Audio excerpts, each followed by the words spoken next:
شخص تھا جس کو اولاد نہیں ہوا کرتی تھی، بڑا پریشان رہتا تھا اور اللہ سے دعائیں کیا کرتا تھا کہ اللہ مجھے اولاد عطا فرما، لیکن اس کے نصیب میں ایسا تھا، مقدر میں اس کے اولاد نہیں تھی، اللہ تعالیٰ نے اس کو اولاد نہیں عطا فرمائی۔ اللہ کے ہر کام میں کوئی نہ کوئی حکمت ہوتی ہے، اس لیے آدمی کو کبھی بھی کسی نعمت کے نہ ملنے پر افسوس نہیں کرنا چاہیے، ہو سکتا ہے اس میں بھی اللہ کی بڑی حکمت ہو۔ آپ اندازہ لگائیے، ایک آدمی جب مالدار نہیں ہوتا،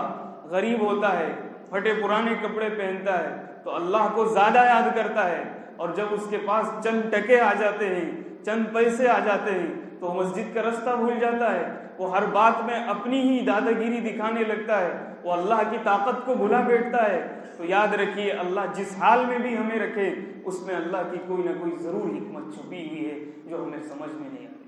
اسی لیے نبی پاک صلی اللہ علیہ وسلم الحمدللہ علی کل حال،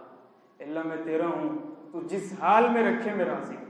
بس ایمان کی حالت پر مجھے زندہ رکھ اور ایمان کی حالت پر ہی مجھے موت دے، یہ سب سے بڑی کامیابی۔ بڑا پریشان ہوا وہ شخص، اولاد نہیں ہوئی، اس نے یتیم خانے جا کر ایک یتیم بچے کو گود لے لی اور گود لا کر اس کو گھر لا کر پالنے لگا، پوسنے لگا، اس کی تربیت کرنے لگا، اس کو اولاد جیسا درجہ دینے لگا، اس کو اولاد جیسا پیار دینے لگا۔ کام اس کا سنار کا تھا، سونے کے زیورات بنایا کرتا تھا۔ ایک دفعہ اس کے دل میں خیانت جاگ گئی اور اس نے بے حیائی والا کام کر دیا، کسی خاتون پر غلط ہاتھ ڈالا، اور ابھی اپنے دکان سے کاروبار سے اٹھ کر گھر ہی گیا تھا کہ اس نے دیکھا کہ میرے گھر میں رونے کا ایک تماشا بنا ہوا ہے، کہ اس کی گھر والی رو رہی ہے، چنگاڑ رہی ہے، آہو بکا اور چیخ و فغاں میں لگی ہوئی ہے۔ اس نے وجہ معلوم کی، سبب معلوم کیا کہ آخر یہ کیا تمہاری حالت بنی ہوئی ہے؟ تو اس کی گھر والی نے بتایا کہ یہ 30 سال سے ہم جس بچے کو پال رہے ہیں، یتیم خانے سے لا کر، جس کو ہم نے اپنی اولاد کا درجہ دیا، جس کو ہم نے جیل جیسی زندگی سے نکال کر عیش والی زندگی دی، آج اس نے آپ کے گھر میں خیانت کی نگاہ سے مجھے دیکھا، مجھ سے برداشت نہیں ہو سکا۔ ابھی اس کی زوجہ نے اس کو یہ بتایا ہی تھا، اتنے میں سنار رونے لگا اور کہنے لگا کہ اے خاتون، اس میں تمہاری غلطی نہیں، اس میں غلطی میری، اس لیے کہ آج کاروبار پر بیٹھے ہوئے دکان میں نے ایک باعزت خاتون کی عزت پر ہاتھ ڈالا، اللہ نے جس کی سزا مجھے دنیا میں ہی دی۔ تو بھائی، بے حیائی اور بد نظری اتنا بڑا گناہ ہے کہ اس کی سزا دنیا میں ہی مل کر رہتی ہے، اس کی سزا دنیا میں ہی مل کر رہتی ہے، یہ اتنا بڑا گناہ ہے۔ 14 فروری آ رہا ہے جس کو لوگ ویلنٹائن ڈے کے نام سے مناتے ہیں، یہ عیسائیوں کا تہوار ہے، اور یہ ہمارے اسکول اور کالجز میں پڑھنے والے نوجوان بچے بچیوں میں عام ہو گیا، اور یہ غیروں کا تہوار ہے۔ نبی پاک صلی اللہ علیہ وسلم نے فرمایا، غیروں کے طریقوں پر چلو گے تو حشر کے میدان میں انہی کے ساتھ کھڑا کیا جائے گا، تمہارا حشر انہی کے ساتھ ہوگا۔ اس کے اندر کتنی ایسی برائیاں ہیں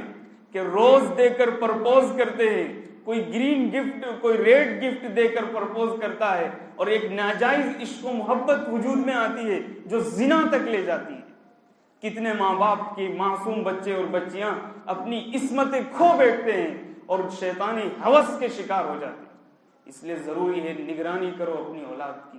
ضروری ہے اپنی اولاد کو حیا اور پردے والی زندگی سکھاؤ، ورنہ اس کے بغیر یہ معاشرہ تہس نہس ہو سکتا ہے۔ آخری ایک بات کر کے بات ختم کرتا ہوں کہ ہمارے معاشرے میں بچوں کو آزادیاں بہت دی جاتی ہیں، ان کی صبح شام کی ایکٹیویٹیز، ان کے چال چلن پر توجہ نہیں دی جاتی، کس کے ساتھ اٹھ رہے ہیں، کس کے ساتھ بیٹھ رہے ہیں، اور کہاں ان کا اٹھنا بیٹھنا ہے۔ کتنے سینکڑوں واقعات ایسے دنیا میں وجود میں آ گئے کہ بڑے اچھے دیندار گھرانے کی عورتیں غیر مسلموں کے ساتھ وہ چلیں گی، گھر چھوڑ کر چلیں گی، اس لیے کہ انہوں نے گھر میں دینی تعلیم کا ماحول پیدا نہیں کیا۔ کتنے نوجوان بچے بچیاں آج بھی ایسے ہیں جن کو جنت اور جہنم کے بارے میں شک ہے، شک، اس لیے کہ ہم نے ان کی دینی تعلیم کا انتظام نہیں کیا، دنیاوی تعلیم کا انتظام تو کر دیا۔ اس لیے بھائی، جن حضرات کے گھر بڑے ہیں، اللہ نے ان کو وسعت دی،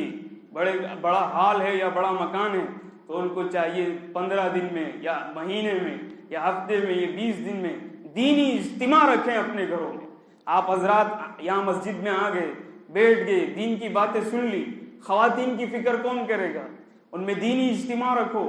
دینی باتیں ان کو سناؤ. مرد سے زیادہ کمزور دل عورت ہوتی ہے, اور عورت جلد رونے لگتی ہے, اس کا دل جلدی پسیج جاتا ہے جب وہ دین کی باتیں سنیں گی, جہنم کی سختیاں سنیں گی, جنت کی بشارتیں سنیں گی, تو اس کے اندر دینی مزاج ابھرے گا, اور اس کی کوکھ سے پلنے والا بچہ اور اس کے پیٹ سے جنم لینے والا بچہ دیندار بنے گا, دین کا داعی اور سپاہی بنے گا. شرط یہ ہے کہ ہم خواتین میں دینی ماحول بیدار کر دیں اور دینی فکر ان کے اندر پیدا کر دیں, تو ہمارے گھر کا سارا نظام درست ہو سکتا ہے. کریں گے وہی سب انشاءاللہ کوشش. اللہ تعالی ہم سب کو کہنے سننے زیادہ صلی اللہ